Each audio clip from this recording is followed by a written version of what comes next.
বিদেশে জোড়া সোনার পদক, অভাবকে উপেক্ষা করে আতর আলীর অদম্য দৌড় গোটা দেশের গর্ব। নদিয়া রানাঘাটের শ্রীনাথপুরের যুবক আতর আলীর জীবন যেন এক চলমান অনুপ্রেরণার গল্প। ছোটবেলায় স্কুল স্পোর্টসে লেবু দৌড়ে তৃতীয় হয়ে পাওয়া ছোট্ট বাটিটা ছিল তার প্রথম সাফল্যের স্মারক।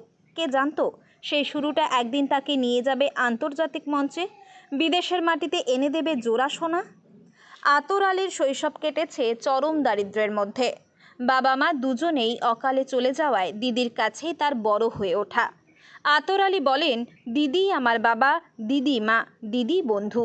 দিদি তার জীবনের সবচেয়ে বড় প্রেরণা, যিনি সব প্রতিকূলতা সত্ত্বেও তার স্বপ্ন পূরণে পাশে থেকেছেন। রানাঘাট শহর লাগোয়া আনুলিয়া পঞ্চায়েত এলাকার শ্রীনাথপুর কারিগর পাড়ার বাসিন্দা আতর। অল্প বয়স থেকেই খেলাধুলোর প্রতি তার ঝোঁক। অভাবের সংসারে নুন আনতে পান্তা ফুরলেও নিজের লক্ষ্য থেকে বিচ্যুত হননি কখনো। অভাবের পাশাপাশি আতরকে লড়তে হয়েছে শারীরিক প্রতিবন্ধকতার সঙ্গেও। পায়ের সমস্যার কারণে তিনি ৫৫% প্রতিবন্ধী। তবুও সমস্ত বাধা অতিক্রম করে সেই শৈশবে দেখা আন্তর্জাতিক স্তরে দেশের জন্য পদক জয়ের স্বপ্ন এতদিনে সত্যি হলো। দারিদ্রতা আতর আলীর স্বপ্ন কেড়ে নিতে পারেনি। কঠোর পরিশ্রম আর অদম্য জেদকে পাথেয় করে সে দৌড়কে বেছে নেয় জীবনের লক্ষ্য হিসেবে। প্রথমে স্থানীয় প্রতিযোগিতা, এরপর মহকুমা, জেলা, রাজ্য স্তর পেরিয়ে জাতীয় স্তরে একের পর এক সাফল্য অর্জন করতে থাকে। এর আগে আন্তর্জাতিক প্রতিযোগিতায় রূপো ও ব্রোঞ্জ জিতলেও এবার তার লক্ষ্য ছিল সোনা। সেই স্বপ্ন পূরণ হলো নেপালের পোখরার মাটিতে। সম্প্রতি অনুষ্ঠিত দৌড় প্রতিযোগিতায় 400 মিটার এবং 200 মিটার দুটি ইভেন্টেই সোনা জিতে দেশের মুখ উজ্জ্বল করেছে আতর আলী। বৃহস্পতিবার বাড়ি ফেরার পর তার চোখে মুখে ছিল আত্মবিশ্বাসের দীপ্তি। আতর আলী জানায়, বিদেশের মাটিতে আমার এই জয় আমাকে আরও বড় স্বপ্ন দেখতে শেখাচ্ছে।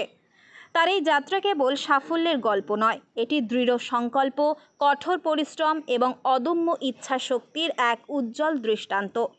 ইতিমধ্যেই আতর আলী রাজ্য সরকার থেকে খেল সম্মান, খেলশ্রী অ্যাওয়ার্ড এবং রাজ্যপাল অ্যাওয়ার্ড লাভ করেছে। বলা ভালো, এই সম্মান তার বহু বছরের ত্যাগেরই স্বীকৃতি। আতর আলীর স্বপ্ন দেশের হয়ে আরও বড় প্রতিযোগিতায় অংশগ্রহণ করে দেশের নাম উজ্জ্বল করা। কলকাতায় অনুষ্ঠিত দৌড় প্রতিযোগিতায় সে আবারও নিজের সেরাটা দিতে প্রস্তুত। আতর আলীর এই লড়াই প্রমাণ করে, প্রতিকূলতা যত বড়ই হোক না কেন, স্বপ্ন দেখার সাহস আর তা পূরণের জেদ থাকলে কোনো বাধাই অচলায়তন নয়। আতর আলী শুধু একজন দৌড়বিদ নয়, সে হাজারো তরুণের অনুপ্রেরণা, যারা কঠিন পরিস্থিতির সঙ্গে লড়াই করে নিজেদের স্বপ্ন পূরণের পথে এগিয়ে যেতে চায়। সর্বোপরি আমাকে সবাই আশীর্বাদ করেছেন, ভালোবাসা দিয়েছেন। ভগবানের আশীর্বাদ, আল্লাহর দোয়াতে আমি সবার ভালোবাসা পেয়ে আজ আমি সফল হয়ে দেশে ফিরেছি। আর যখন 400 মিটারে আমি প্রস্তুতি নিচ্ছিলাম, ওই দেশের টাইম ছিল 5:35, তো তখন আমার ইভেন্ট ছিল 400 মিটার।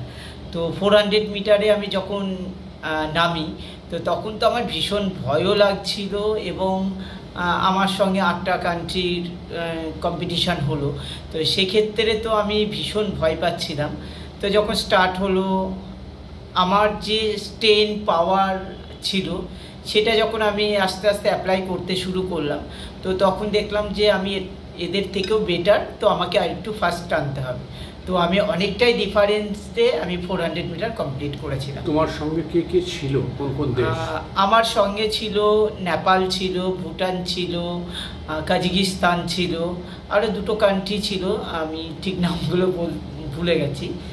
যখন তোমাকে প্রথমেই 400 না তোমার আর একটা যেটাই পেয়েছো গোল্ড, সেটা 200, তাই তো? হ্যাঁ। তো সেই 200টা আগে হয়েছে না 400টা? 400 আগে। 400, তাহলে মানে তোমার মনে তো চাপটা বেশি ছিল। বেশি ছিল।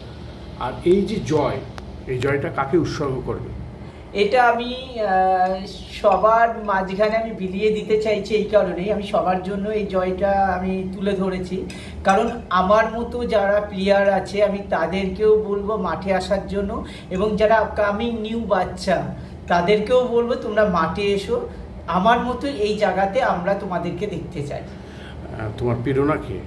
আমার প্রেরণা হচ্ছে সবথেকে আমি নতুন বাচ্চাকে রেডি করব, তারা আমাদের দেশের হয়ে বিদেশের মাটিতে খেলতে। প্রেরণা কি তোমার প্রেরণা দিয়েছে এতদিন তোমায়, তুমি যে এত বড় হয়েছো, এত ইয়ে করছো, সেখানে প্রেরণাটা কি তোমার? হ্যাঁ, ওটা তো আমার দিদি মাস্ট বিহাইন, আমার দিদি, আমার মা বাবা, ওই দিদি আমাকে এতটা জোর দিয়েছে, পাওয়ার দিয়েছে বলেই আমি আজ সবার মাঝখানে এবং দেশের হয়ে বিদেশের মাটির থেকে আমি গোল্ড নিয়ে ফিরেছি।